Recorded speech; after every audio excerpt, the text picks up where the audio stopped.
you have a look at how things are looking in Group A World Cup qualifiers, you'll see that they're still in a spot of bother. They're in third place in the group, level with Northern Ireland and just above Luxembourg. And remember, it's only the top team that qualifies directly. And I think Germany is something that, or a team, Frank, that we expected that would have dominated this group. But Ale, what did you make of the game today? Was it a bit of crisis averted for Nagelsmann? They were in trouble. In the second half, they were in trouble. The game was 1-1, and it's not like Germany were creating a whole bunch of chances and you were having the goalkeeper having to make saves here and there. That wasn't the case. They were not creating enough. Some of the decisions of Julian Nagelsmann in terms of who he brings on the field and who he takes off didn't quite make sense, because if you're chasing a win at home, I don't know why you are withdrawing attacking players for other attacking players.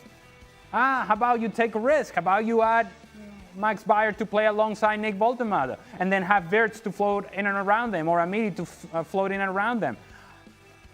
It felt like this was a team that could have passed you to death today, Germany. And they're going sideways and back and sideways and back and sideways and back. And because we're watching the game side by side, and you have here Spain and you have here Germany, Spain used to do this sideways and back. And it became, it's like, obsolete. It just so slow and so predictable. And that's not what they're doing now. Germany's now doing this. And they have players to actually stretch the back line. You think of Gnabry, what does he give you? Well, he can run in behind. You think of Florian Wirtz, he has enough speed where he can run in behind beyond Woltemade. But a lot of it was just in front of Northern Ireland. They became very predictable, and actually they depended on a huge mistake by the Northern Ireland goalkeeper that doesn't know what to do when the ball is played in behind. Do I go for the ball? Do I address the player? He does neither, and Amiri has a tap in. And now we eventually find a third goal with Wirtz. It's 3-1, and you're thinking, Germany's all good. I don't think so. No. Nine! They're not all good.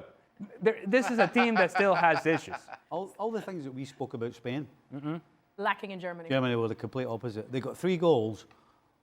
Not one of the 3 goals was through good play from the German. You know, the first one's a ricochet, and it ends up with Gnabry going through. Second one, the goalkeeper is a complete shocker. It's actually gone to Amiri, and it wasn't supposed to go to Amiri. And then the third one's a free kick from outside the box. And in the actual game, they never created one clear chance where you're saying they should have scored. And this is against Northern Ireland, who are just a team that will run hard and chase and fight. And so, yeah, you might have won 3-1, but my goodness. As a side note. This was just horrible. Sorry, Steve. As a side note, and this is very quickly, Nico Schlotterbeck, who was not playing, who was sitting in the box. Yeah. And the camera focuses on him. Northern Ireland scores, and this is supposed to be one of the candidates to be starting center back for Germany. Not playing today. He's laughing. He's enjoying it. Ha ha! Funny. I don't understand how that's funny. And if I were the coach of this team, if I were the manager of this team, and you're laughing at us getting scored on, at the very least, I would have a very stern conversation. At the very least. But I don't know. I think Germany think of themselves as a team that is just going to automatically qualify. You're going to have to play the games. You just lost to Slovakia, and this was a complicated game against Northern Ireland that was unnecessarily stressful. We assume that they're going to beat Luxembourg twice, but we don't know about Germany going into or playing against Slovakia at home or going into Northern Ireland and getting a result. We assume that they're going to be okay. But based on what we have seen so far, who knows? Well, Julian Nagelsmann has some scathing words about his players after their loss to Slovakia. It'll be interesting to hear what he has to say. But let's hear what someone else, another big name in German football, has to say. This is Uli Hoeness. He's a Bayern Munich board member. He says, we're very satisfied at FC Bayern. We are the real winners of the summer transfer window. We have a strong team and didn't need to strengthen it much. Of course, we would have liked to have Florian Wirtz, but we'd never have bought him for 150 million euros. Nicholas Jackson is not a 16.5 million loan fee because the player and his agents are contributing 3 million, so that leaves 13.5 million. And there will definitely not be a permanent contract. That only happens if he plays 40 games from the start, and he will never do that. Oh my days. If you're Nicholas Jackson, I hope you are covering your ears and not reading the German press. But Ale, what on earth is going on here at Bayern? Goodness. But you just mentioned Nicholas Jackson. Yeah. And this is a player that just joined your team, who's feeling good about himself because he just left a situation in Chelsea where he wasn't wanted. Fought to leave that situation. And he walks into Bayern Munich thinking, man, I'm full of life. Here I go. And then here comes Uli Hoeness and says, life. What life? You have no life. You're barely here. You had to pay to come here. And mind you, you think you're going to have a permanent contract here? No chance. 9. That's not happening. I don't understand how this explanation was needed from Uli Hoeness. I don't want, and if you feel like you have to give this explanation, it's because you know that you come up short in the transfer window. He's talking about the players that they didn't get, that they should have gone after, that they didn't go after, that they weren't going to afford, that they were not going to make an offer on, that they were going to pay this or not pay that. Right, okay. You still haven't addressed the fact that Alphonso Davies is going to be out for a long period of time because of an ACL injury. And so the left back position, you have Josip Stanis explained there, who's a right-footed player. You haven't addressed the fact that you have Konrad Laimer playing right back, who's not a right back, who's a midfielder. You also haven't addressed the fact that in the midfield, if Joshua Kimmich or Leon Goretzka gets injured, you have Pavlovic, and that's it to take the position of any of those players. You haven't addressed the fact that actually Nico Jackson gives you some depth that you needed in the attack because a few players, including Leroy Sané, were allowed to walk out the door, but there was no answer for those players. And so he may say that they had a successful window.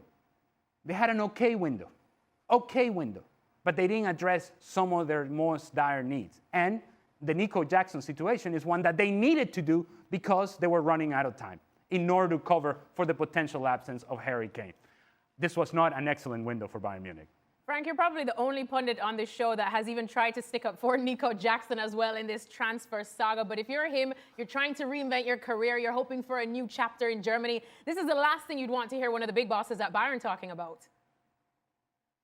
Clearly, but I think he was aware of that. I mean, he knows that it's going to be complicated for him to have a room in that team, and that he would play some minutes, you know, if Kane or somebody else, Gnabry, are injured, and before those two players, some others too. So he knows that 40 minutes is going to be hard to be made, but at the end of the day, you still have some hopes that at some point you will have a chance, and if you are good, you know that maybe the coins will flip and it's going to be better. But now you already know that if you reach 39 games, you're not going to play anymore. I mean, it was like a little bit Griezmann, you know, signing what he did, you know, contract where he couldn't play some minutes every game and they had to be substituted with Atletico Madrid. It seems to be a little bit like that. Just you know that you have a you have a ceiling, and you cannot go there above there because you're going to be the problem. It's harsh to hear that. And as Ali said, I don't know why Uli Hoeness went public about that, because he doesn't need to. I mean, you can say, wow, we're going to see what is going to happen, and we're happy with the team we have and the squad we have, but that's it. But don't go into details. I mean, it's not worth it. Stevie, you having a little chuckle there?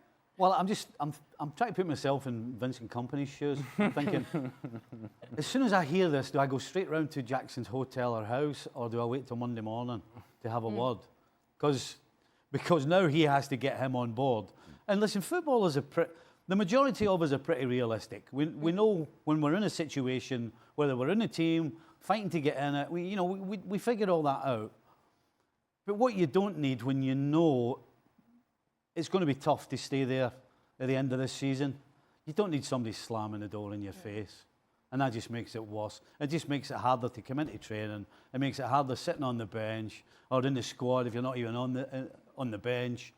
So Vincent Kompany's going to have a man-to-man chat and try and build this guy up a little bit and at least get him to come in with a smile on his face if he can. You just mentioned there, Stevie, that we tend to be realistic as players, and you know what your situation is. But also the reality of the sport is that there are injuries. So God forbid there's a long-term injury to Harry Kane.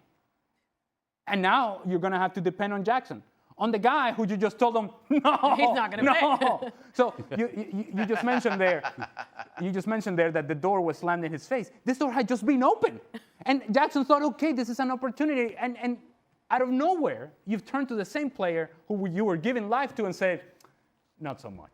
This is not for you, not just yet. Again, you don't know how the season develops, and you don't know how important Jackson may be. If you're Bayern Munich, you don't want him to be all that important because that means that Harry Kane is scoring goals for you. But what happens if Harry Kane is injured? Which can happen. It can happen in the game with England. It can happen in the next match with Bayern Munich. And you've already, unnecessarily so, for whatever reason, you've already put this guy to the side. I do not understand whatsoever.